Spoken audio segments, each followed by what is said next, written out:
And hello again, this is Philip at thebest3d.com, and as Dan indicated in a recent prior video, we are now out with version 9.2 Howler and Artist editions. And I will indeed start describing in further detail some of the new features. We've already covered many of them actually over the last couple of weeks with the videos that you see in the newsletters. So by all means, make sure you go to the website, thebest3d.com, and click on newsletter, and then look for the most recent 2 or 3 newsletters, and you'll see probably a lot of the features that Dan has been working on over the last couple of weeks. And months even, when it was 9.1 somewhere in December or January.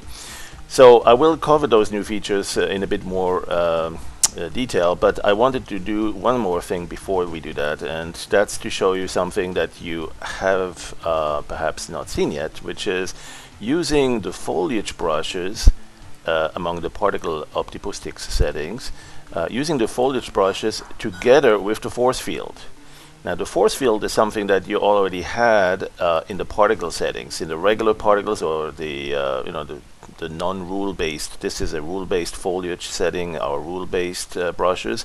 This is a single rule. It doesn't have multiple rules, so it's a little bit simpler, and it does support the particle, the force field. Well, the thing is, you can actually use that not only in here. You can use it also in the foliage.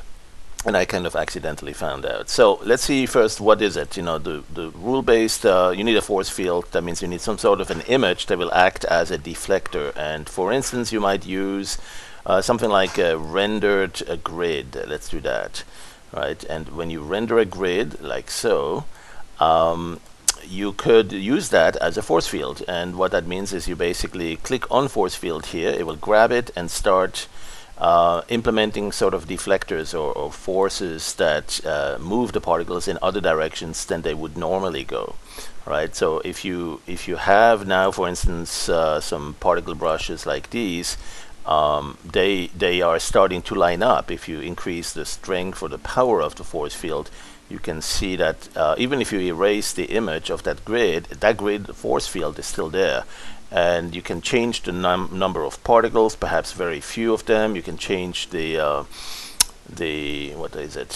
gradient. You can change the longevity or the lifespan. Let's make it a very long lifespan here, like 222 units. So you can see it's living much longer, and the particles are still contained in those channels, so to speak, right? They are affected and deflected by that.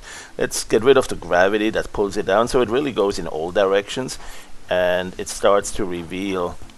Maybe I can give it a little bit more of those particles. It starts to reveal the pattern underneath it from that force field, right? You can tell that there is a little bit of a force, and perhaps also the force drag can be used.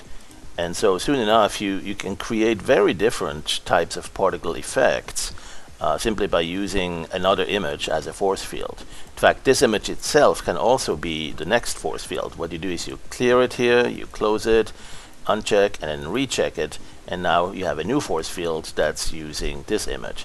And so it's pretty interesting how this can create very different results every time that you apply another force field. Obviously, some of the force fields that will be very tempting to start with initially is something like rendering the plasma noise, right? With that, you have a lot of very interesting effects you can create too. So when you use that as a force field, you can see how it's creating very interesting looking designs. Alright, well, this force field, as I mentioned, can also be used with the foliage. Now that we have that force field, you go to the particle sets for the force field, but you now then switch over there to the foliage. And the foliage normally has all sorts of, there it is, okay. Now you can see that the force field is affecting that too. Alright, let's do that without the force field, just to compare. So I have one of the particle presets, it's this one here, the evergreen, number 1. And you know, it is sensitive to the mouse speed and the direction. So if it go faster, it makes longer streaks and branches. So there's already a lot of diversity there, right? A lot of variety in the appearance, in the style of these shrubberies or bushes and trees that you can create with that. But if you're looking for more, what you can do now, so let me just leave one here that was without the force field. And now I'm going to have to store that. Let's go store that image. There you go. So now I'm going to go back all the way to where I had that image with the plasma noise. There it is. One more. There. Okay, so I'm going to use this plasma noise. Let's store that just in case we need it again. Quick shortcut.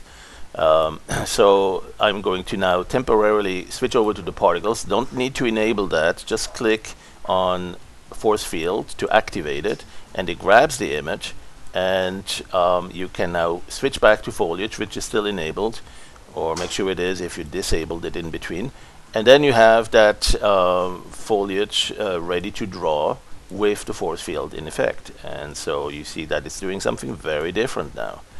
And so that can be really interesting if you want to use some image of any type to deform and deflect and create yet other types of foliage.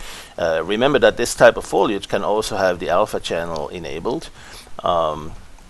Where do we see that? Somewhere here, create alpha, which means that it will then be able to create the selection mask for it to be lifted up as a single image. So right now you can see here, if I enable selection overlay, you can see it's not selected everything on the outside, but the marching ants indicate where the foliage was painted, and we can pick this up as a custom brush right here. Right, use the selected as brush, and we can preview the brush. We have it now. Actually, we need to disable the particle setting for that. Now we can see it in the brush. We can perhaps set the opacity to full. We can store it, and we can also store and manage this brush. And you can see the plaid pattern indicating it is indeed a transparent background. So we now have this image available for stamping in many different locations. And you can start using it in many other places too.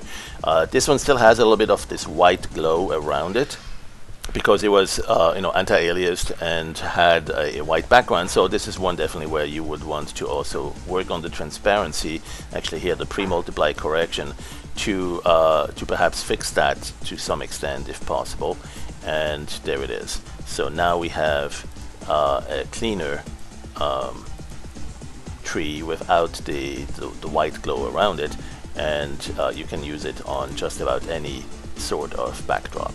Alright, so that was just the idea I wanted to convey, that you can use the force field, any image as a force field, not only for particle brushes where the force field selector is placed, but you can use it also for foliage. And now I have not tried it with bristles and orbicals. It would probably not work there, but I will withhold my judgment on that. I have not actually tried it, so this is part of the discovery. One more thing to try and find out. Alright, thanks for watching.